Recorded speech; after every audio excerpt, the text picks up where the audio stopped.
Boa tarde. Vamos fazer uma explicação a pedido da FAEP de como foram executados o laudo técnico para avaliação de valor da terra nua NBR 14653/2019, especificamente no caso aqui município de Itaipulândia, que eu peguei para demonstrar. Temos aqui um início com o sumário, obviamente, com todos os dados, né, do laudo, especificamente todos eles, e começando pela nota agronômica.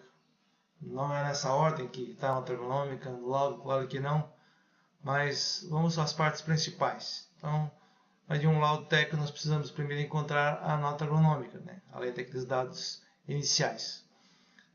Temos aqui nesse site aqui, Topographic, onde está aqui o município de Itaipulândia, e também uso o DWG feito, onde na métrica topo me dá também todas as topolinhas, as curvas de nível, né, para encontrarmos a declividade e posicionarmos melhor para ajudar na nota agronômica também. Os tipos de solo também, usamos o mapa de tipo de solo da região. Lá em Itaipulândia tem 4 tipos de solo, né? Litossolo, tem dos dois latossolos, né? O eutrófico, o eutroférrico e o distroférrico, e temos também, por incrível que pareça, um neossolo litórico, tem presença de pedra lá, numa parte da região lá do imóvel, como essas regiões cinzas que aqui estão, que são solos litóricos, né?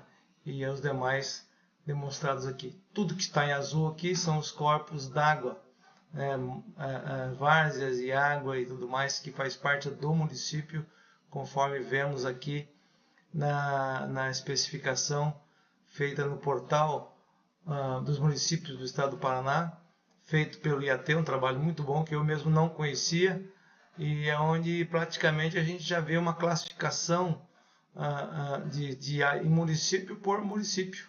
Vejam aqui, ó, Ibame, Ibiporã, Iguaraçu, assim tem todos os municípios do Paraná aqui. Vemos aqui Itaipulândia, ó, floresta nativa, tem 4.983 hectares de floresta nativa, está calculado. Eu calculei também lá, para chegar bem próximo disso, através da imagem de satélite.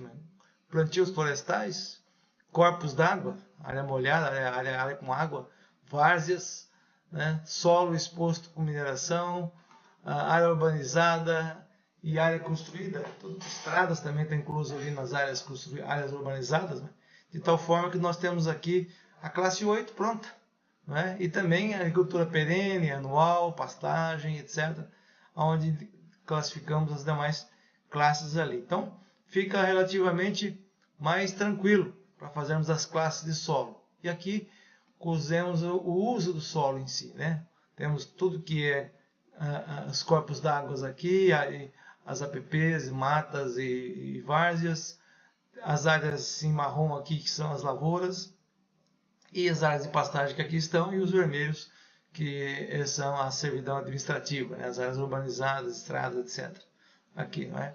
Daqui extrapolamos para classes, que é um dos principais pontos que fundamenta a NBR 14653, a classificação de acordo com as classes, né? Claro que, então, classe 8, está aqui já tudo que está em azul, ó, que está aqui em cinza também, que são as APPs, né? As matas aqui,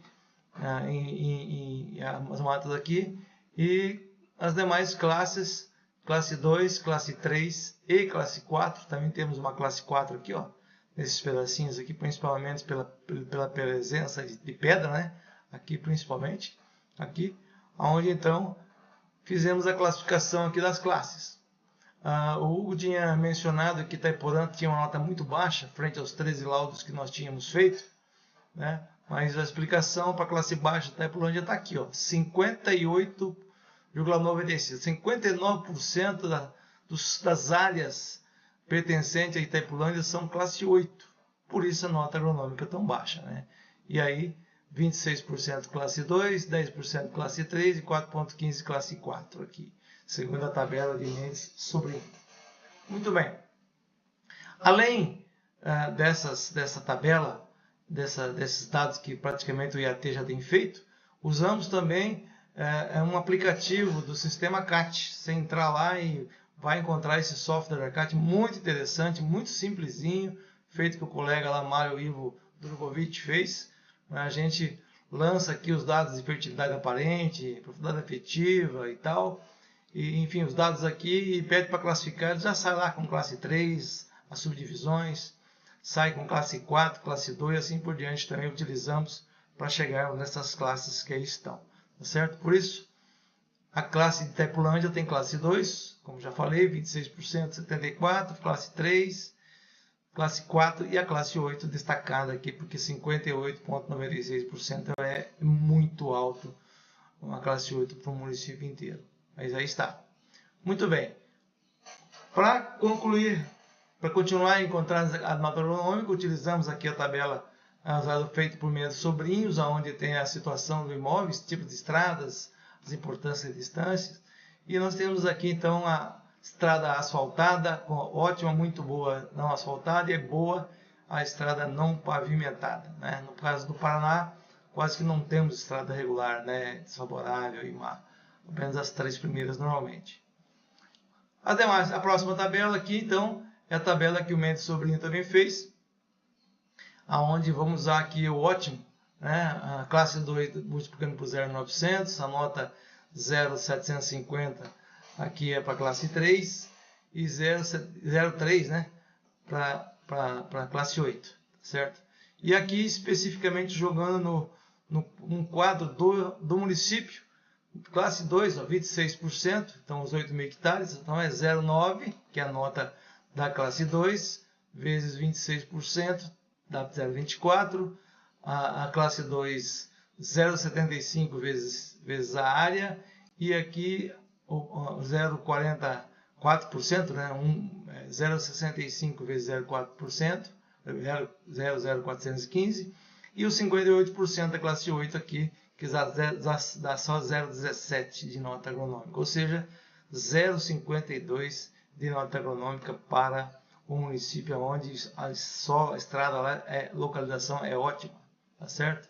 Então, fortalecido e firmado, né, e concluso a nota agronômica do município de Itaipulândia 0,5202. Muito bem. Vamos para as pesquisas de preço. As pesquisas de preço, normalmente eu encaminho o cartório de registro de imóveis, digo a lei, qual é o artigo, né, 17, que qualquer pessoa pode requerer uma certidão. Todo mundo sabe disso, que é só chegar no balcão e perguntar, pedir uma matrícula, mas os cartórios não querem fornecer mais. Diz que a Corregedoria do Paraná está dificultando, e está mesmo, os cartórios não têm me dado mais, como antes, e para conseguir 15 matrículas é raro. Não é raro a gente conseguir com os cartórios. No caso de São Miguel do Iguaçu, eles nos forneceram, uma moça que é responsável, é muito gente boa, mandou o que tinha de matrícula lá, né? Se não me engano, lá tinha só 8 matrículas lá, que de imóveis negociados nesse ano 2023. Mas esse é o requerimento que nós solicitamos e encaminhamos para pedir as matrículas. Ok, uma vez pedidas as matrículas, fazemos as fichas de coletas, né, dos imóveis negociados e imóveis ofertados.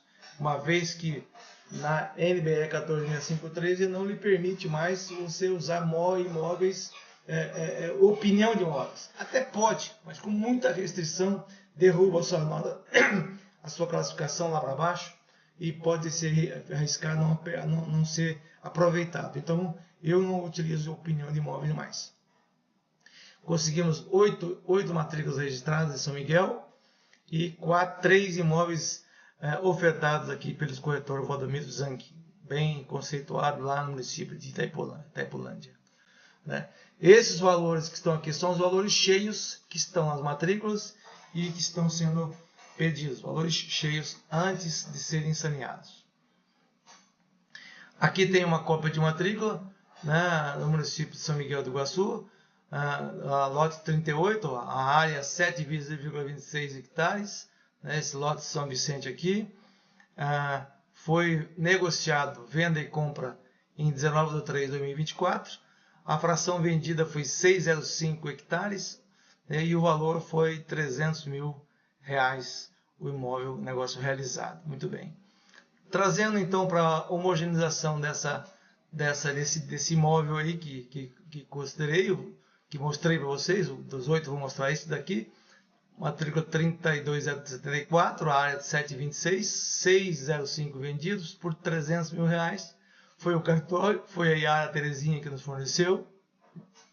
E aí eu, pelo número do CAR que tinha no imóvel, que tinha na matrícula, eu consegui achar onde está o lote. Coordenada 25, 17, 54, 60, 54, 11, 32, 78, de acordo com a norma da BNT também, identificar o imóvel, está identificado. E aí identifiquei que calculei que 55% é pastagem, 40% é área de lavoura, e temos aqui uma pequena área aqui de APP e mata vegetação nativa aqui, não é?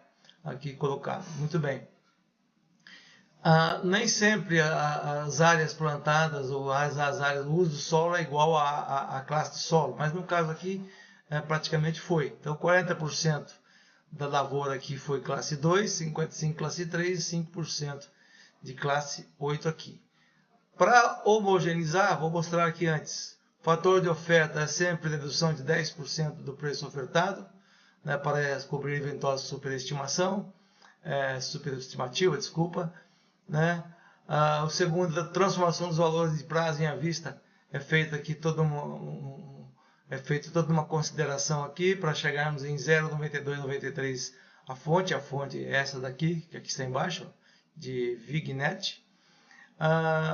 Atualização dos valores, como eu disse, é pelas notas ali, agronômicas, e aqui pelos critérios estrada também, usando a mesma coisa, o fator 1 aqui, quando é ótimo, não é? E quando é muito boa, 0,95 e assim por diante, conforme está na tabela lá. Muito bem.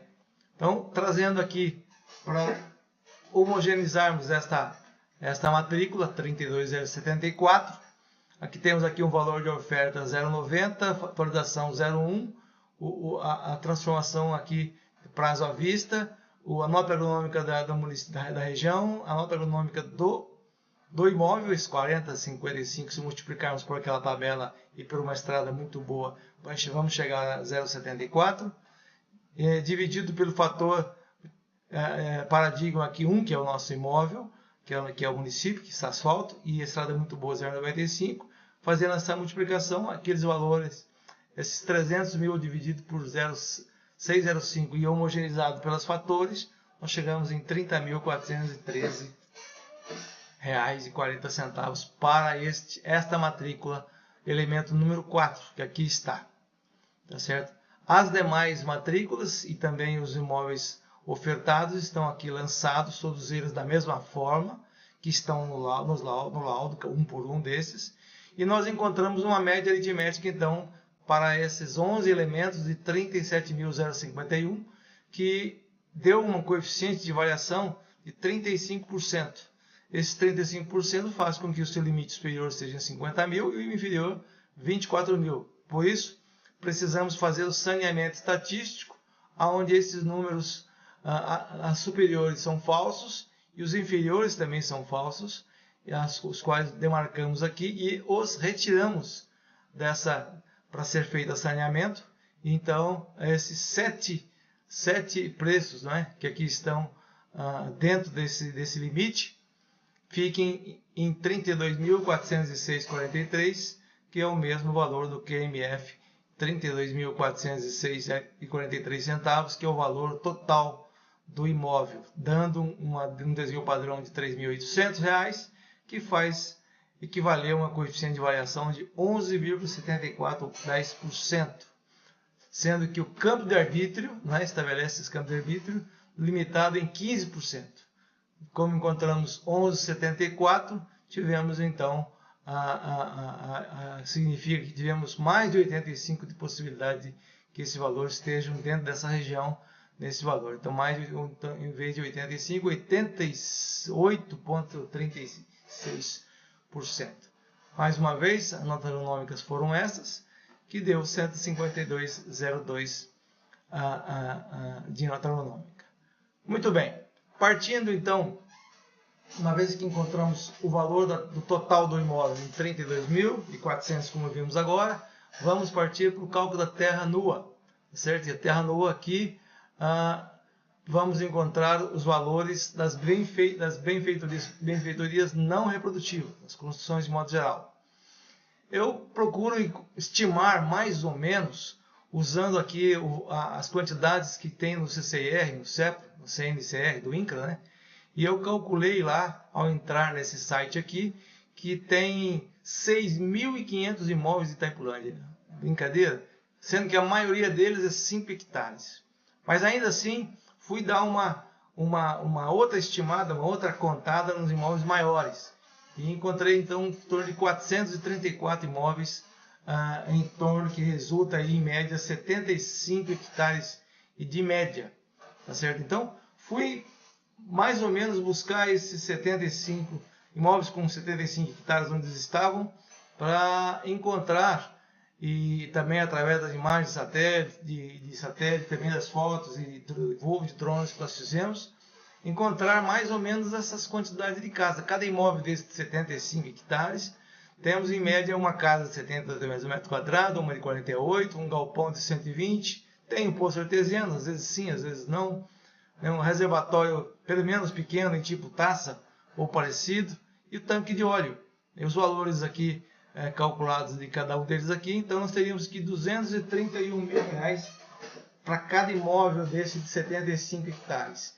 Ainda assim, para ainda assim estimar mais ainda e puxar esse número aí para não ficar absurdamente ainda alto, ainda coloquei que 1/3 desses 434 eu usaria como base, como já disse, estimei então que 140 dos 434 imóveis que tem no município, tem benfeitorias, estimei que 144 com certeza, 144 com certeza nós temos. Multiplicado pelos 231 mil, pelo menos encontraríamos 33 milhões para o município de Itaipulândia de benfeitorias não reprodutivas. Já as benfeitorias reprodutivas, que são as pastagens, lavouras, etc., né? Vimos que no ano de 1940, começaram as derrubadas na região de Itaipulândia, São Miguel do Iguaçu, Medianeira, etc., nessa região aí. E foram plantados café, né? Foram feitas derrubadas a machado, foram rebaixadas, foram feitas brocas, aberturas de caminhos, e aí, por último, estabelecer a cultura de café plantada no meio daquelas áreas derrubadas, né? Ali. E depois vimos certamente que as geadas não deixaram que aquilo continuasse com a cafeicultura, não é? E aí então é que transformaram em pastagem, certamente, para depois chegar até hoje nas áreas de lavoura. Bom, nós temos aqui eu uso uma tabela aí de Vilela e Garcia, de 1980, que é uma tabela utilizada no norte de Minas Gerais, que são cerrados altos, bastante pesados, misturado com uma mata equatorial, um subtropical, digamos aí, um pouco mais pesado, não como o nosso, mas ainda assim é possível ser observado. Eu tinha esse encarte da Embrapa número 101 aqui, onde lá era mais completo os valores para uma derrubada em Belém do Pará, que era mais próxima da nossa, mas eu não encontrei, então eu estou usando esse do Garcia. Aqui é onde fala que o desmatamento de 75 HP, na verdade, se utiliza mais, né? Aqui a quantidade de estoque, enveneamento, enraciamento, adubação, etc. Tudo que se utiliza para derrubar, para formar uma pastagem lá naquela região, né? E aqui então eu transferi para essa tabela aqui mais clara. Então eu coloquei trator de 100 HP, 7 horas com 2 horas e meia, 10 horas. Lá na Embrapa, em Belém do Pará, diz que o número de horas gastas com trator de esteira para derrubar um mato em torno de 20 horas e não 10. Então veja que a tabela está bem razoável, abaixo do padrão normal do que seria para derrubá-la hoje aqui no estado do Paraná. Então diria que 9.936 está bem razoável, bem abaixo desse valor aí para a derrubada de um mato.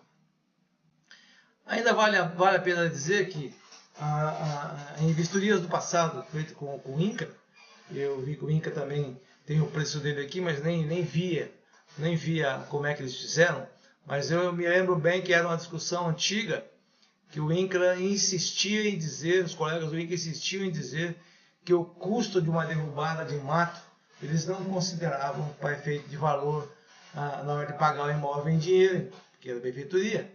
Né? Dizia que a madeira pagou. Ora, eu tenho 70 anos e vi muitas lavouras de café, com madeiras dentro, podres, apodrecendo, atravessadas. Por quê? Porque a madeira não valia nada naquela época. Então dizer que a madeira pagou a derrubada do mato, não pagou. Não pagou. Hoje talvez pagasse parte, claro, mas não pagou. Então nós precisamos calcular assim o valor da pastagem desde a derrubada do mato. Né? Muito bem. Se aquilo ali é o valor de uma pastagem, e depois daquela derrubada de mato, pôs o café, tirou o café e pôs a pastagem, essa pastagem em 45, 50 anos, certamente, no mínimo ela passou por duas reformas de pastagens. Nessa reforma de pastagens, nós não temos desmatamento, não temos estoca, temos enderamento, até tem, mas apodrecido, tem mais retirada de tocos, entulhos, etc., conforme está lançado aí, tá certo? E nós teríamos um custo aí de R$ 3.867 para formar uma pastagem, para reformar uma pastagem, eu diria, né? Que vezes duas vezes chegaríamos em 7.734, porque no mínimo 2 vezes em 50 anos nós reformaríamos. Né? Nessa região de 1.976 hectares de pastagem que temos para Itaipulândia, considerei que 10% estão boas, por isso depreciou 0,6%, ou 40% no caso, aproveitou 0,6%, e 90% são boas, aproveitou 0,8%, 20% de desconto, que vezes os 17 mil da formação e das duas renovações, que dá 17 mil, chegaríamos em 33 milhões aqui. Quanto ao custo unitário, então, da agricultura anual, nós dissemos aqui o seguinte: as áreas ocupadas com a agricultura anual estavam ocupadas anteriormente com pastagem plantada. Conforme já demonstrado em comentários anteriores, os valores desta ocupação custaram em média R$ 17.070 por hectare.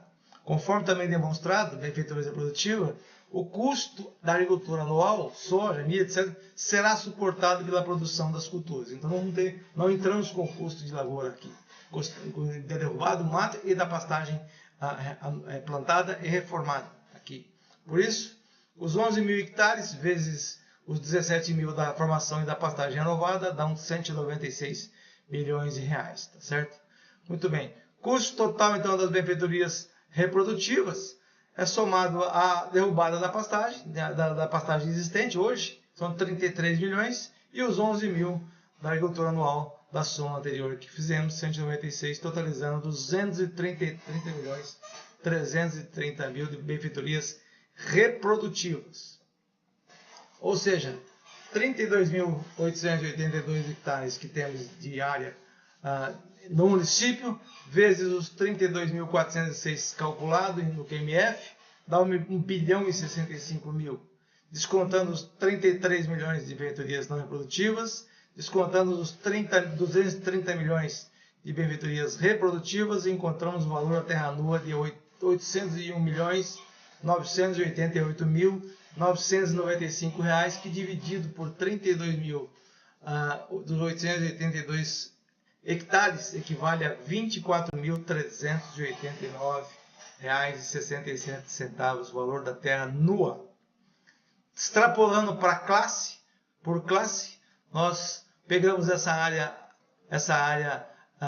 aqui calculada de terra nua de 24.382, multiplicamos pelo valor da classe agronômica de cada uma delas, vezes 1, dividimos pela classe do município, encontramos aí 46.885 para lavoura e aptidão agrícola, de boa aptidão, regular 42.196, 35.166 para aptidão restrita, lavoura restrita, 30.475 para pastagem plantada, 25.786 para silvicultura, pastagem natural, 21.98 e 16 para outras duas classes aqui que nem mencionei, porque não se usa no SEAB e nem também no CIPIT, e 14.065 para preservação e fauna e flora. Esse foi o resultado final do nosso cálculo. Aonde, jogando contra a fundamentação de tudo que foi usado nesse laudo, que está tudo marcado aqui em vermelho, a pontuação, as coordenadas geográficas lançadas, croquis, etc, etc, nós chegamos a 72 pontos atendidos no laudo técnico. Aqui. Nessa classificação, a NBR 14653, precisão, grau de precisão 2, que é exigido para o ITR, né, dá 36 pontos a 70. Nós atingimos o dobro disso, ou seja, 72, que equivale a dizer que é grau 3, aonde nós poderíamos usar em qualquer laudo judicial que fosse pedido esse tipo de avaliação.